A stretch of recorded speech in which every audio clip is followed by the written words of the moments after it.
안녕하세요, 마리아주입니다. 여기는 부산이에요. 전국 스시 투어 부산편, 스시연은 잘 보셨나요? 1부에서는 스시전에 나오는 요리나 스이모노의 간, 튀김 요리 등 다소 아쉬운 부분들이 있어 영상에서 보여드렸었는데요. 스시에 비해 다른 요리들이 완성도가 좀 떨어지는 느낌이었어요. 스시뿐 아니라 뒷주방 요리에도 조금 더 신경을 쓰면 훨씬 더 만족도 높은 스시집이 될 수 있지 않을까 생각이 드네요.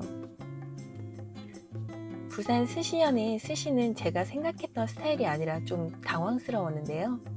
약간 질고 단맛 있는 샤리 스타일을 생각했는데 한 피스 먹자마자 일단 단맛이 거의 없어서 놀랐고요. 적초향이 약간 콤콤하게 나면서 샤리의 수분감도 좋았고 온도감은 좀 낮긴 했지만 그래도 비교적 괜찮았다고 생각했어요. 이날 손님들이 만석이었는데 먼저 온 손님들이 끝나고 좀 한가해지니 샤리를 바로바로 가져와서 스시를 쥐어주시더라고요.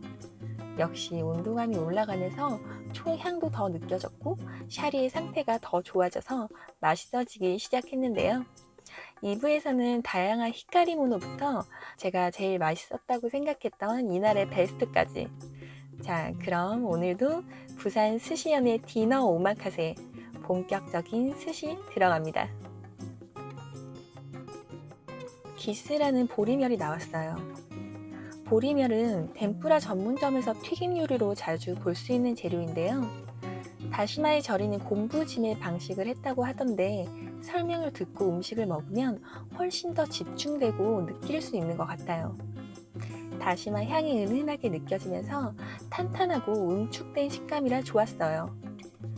보리멸 자체의 깨끗한 산미와 초생강 향과도 잘 어울리네요.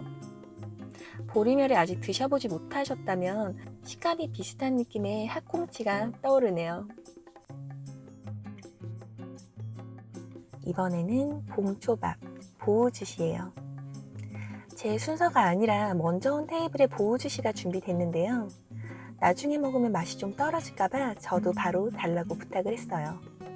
초생강을 넣지 않고 깨소금을 많이 넣어서 고소한 맛을 살렸네요. 개인적으로는 초생강을 넣은 상큼한 보우즈시를 좋아해서 저는 초생강을 같이 곁들여 먹으니 괜찮았어요. 스시도 이렇게 본인의 취향에 맞춰서 샤리의 간이 좀 약하면 소금이나 와사비를 더하고 초생강 등 간을 더하면 훨씬 더 맛있게 드실 수 있는 것 같아요. 중간에 과일을 내어주셨는데요. 요즘 마트에서도 종종 볼 수 있는 샤인머스켓이라는 청포도예요. 아주 고급 과일이죠. 옆에 무화과와 위에는 깨소스를 올려주셨는데 크림치즈가 들어갔는지 치즈향이 나네요. 앞에 내어준 천도복숭아 프로슈토와 이거는 딱 와인 안주로 곁들이기 좋은 것 같은데요. 아예 마지막 디저트로 내어주셔도 좋을 듯 한데 사실 제 개인적으로는 두 메뉴가 스시집에서는 좀 안 어울린다는 느낌이 살짝 들었어요. 청어로 만든 이소배 막기가 나왔어요. 이번에는 초생강이 많이 들어갔네요. 조금 초생강이 과하긴 한데 괜찮았어요. 청어 자체에 지방기가 가득 올라와서 초생강 향을 좀 잡아주는 느낌이었어요. 청어 맛있네요. 이번에는 아까미 찌개예요. 먼저 오신 손님들이 나가고 좀 한가해지니 샤리도 바로바로 지어주시네요.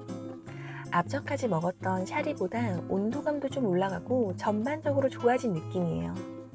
심화지대는 샤리의 단맛이 좀 비치더니 참치와 만나니 초향이 확 사네요. 좋은데요? 스페인산 아까미인데 냉동이라 식감은 좀 떨어지지만 급냉을 시켜 참치 향과 산미는 좋았어요. 참돔의 작은 새끼를 초절임했다고 하는데요. 흰살 생선을 심해한 건 처음 보는 것 같네요. 고등어로 만든 심해사바는 약간 콤콤한 향이 나는데 흰살 생선의 초절임은 콤콤한 향이 전혀 없어요. 초향과 간만 좀 올려주고 약간 깨끗하면서 청량한 느낌이에요. 재밌네요. 정갱이, 아지예요. 위에는 파와 생강으로 만든 야코미가 올라갔어요. 이날 아지는 기름기가 충분히 올라와서 너무 맛있네요. 파와 생강향이 알싸하면서 감칠맛이 탁 치고 올라오는데 아지 자체도 맛이 진해서 약구미 향만 나는 게 아니라 끝 마무리까지 맛있게 먹은 것 같아요. 이번에는 전어예요. 생각보다 부산에도 등푸른 생선인 히카리 모노를 많이 쓰시네요. 초절임에 초와 간이 잘 배어 있어요. 작은 전어인데 식감이 많이 매트하지 않고 부드럽네요. 지방계의 고소함과 와사비도 넉넉히 넣어 알싸함을 더하는데 사실 심해한 전어가 꼬릿한 향이 있는데 그 맛으로 먹거든요. 이날 전어 한 점은 서울의 하이엔드 스시집에서 나왔다고 해도 무방할 정도의 한 피스였네요. 이번에는 참치 대뱃살인 오도로예요. 안에 파 흰 부분을 잘게 썰어서 넣고 위에는 핑크 소금을 더해 주셨는데요. 입안에 파 향이 확 나는 게 참치와 잘 어울리네요. 예전 스시타츠에 계셨던 임 셰프님이 생각나는 맛이에요. 파를 자주 사용하셨죠? 파와 소금을 올린 게 퀵이에요. 간장보다는 소금이 훨씬 잘 어울렸고요. 파 향과 넉넉히 넣은 와사비 향이 참치의 느끼함을 확 잡아주고 깨끗하면서 임팩트 있는 감칠맛으로 돋궈주네요. 마지막 박꼬지가 들어간 간뼈 막기예요. 박꼬지의 재료는 박이에요. 박을 말려서 달짝지근한 간장에 졸이는 걸 말하는데요. 이 박꼬지를 스시집에서 김으로 말아서 만든 김초밥을 간뼈 막기라고 말해요. 박꼬지의 달달한 맛 때문에 마지막쯤 내어주시는데 이것도 좋아하는 매니아분들이 많아서 스시집에서 자주 볼 수 있는 메뉴예요. 그리고 담하고 약인 교쿠는 폭신한 카스테라 같은 식감이었어요. 마지막 식사로 준비된 이나니와 우동이에요. 시원하게 내어주셨는데 위에는 간 마와 이쿠라가 올라갔어요. 짭조름한 드레싱이 모밀 먹을 때와 비슷한 향인데요. 간 마가 있어 부드러운 식감과 소스를 중화시키면서 이쿠라의 짭조름한 감칠맛까지 식사 맛있게 했습니다. 디저트로 아이스크림까지 맛있게 먹었고요. 오늘 이렇게 부산 해운대에 위치한 스시연 디너 오마카세 맛있게 먹었고요. 사실 1부에서도 말했듯이 큰 기대 없이 왔던 스시집이었는데 점심 5만원, 저녁 9만원의 오마카세 구성과 맛이 생각보다 괜찮았어요. 생 와사비도 사용하시고 직접 만든 백다라 찌개나 다른 부재료들의 퀄리티도 좋았어요. 서울의 스시집들 중 저녁 9만원의 가격에 생 와사비를 쓰는 곳은 거의 없을 것 같네요. 샤리는 초향이 괜찮았긴 한데 초향이 확 들어오는 느낌이 아니라 소금 간과 초향이 약간 소심한 느낌이랄까?